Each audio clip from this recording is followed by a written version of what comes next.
We'll guide you through how to add date in Google Sheets. If you find this helpful, don't forget to like and subscribe. Open Google Sheets in your computer or laptop browser. After the page loads, create a new spreadsheet or open an existing file where you want to work.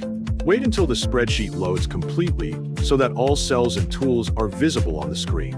Once the worksheet appears, observe the layout displayed on the screen and look at the cells where you want to add a date.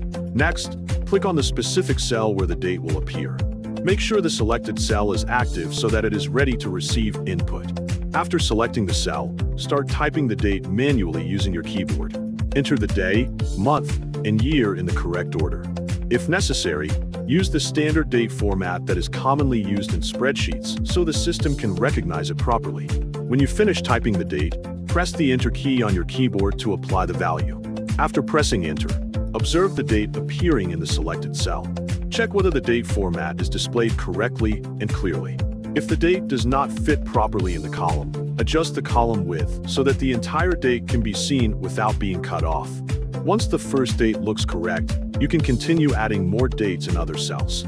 Repeat the same typing process that you used earlier. Type the next date directly into the cell, again including the day, month, and year.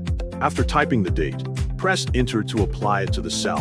In addition to manual typing, Google Sheets also provides a formula that automatically inserts the current date. If you want to use this feature, start by clicking on an empty cell where the current date should appear. Then type the equal sign followed by the formula today to input today's date. After typing the formula name, type an open parenthesis and a close parenthesis to complete the formula structure. Once the formula is written correctly, press the Enter key on your keyboard to apply it. The current date will appear automatically in the selected cell.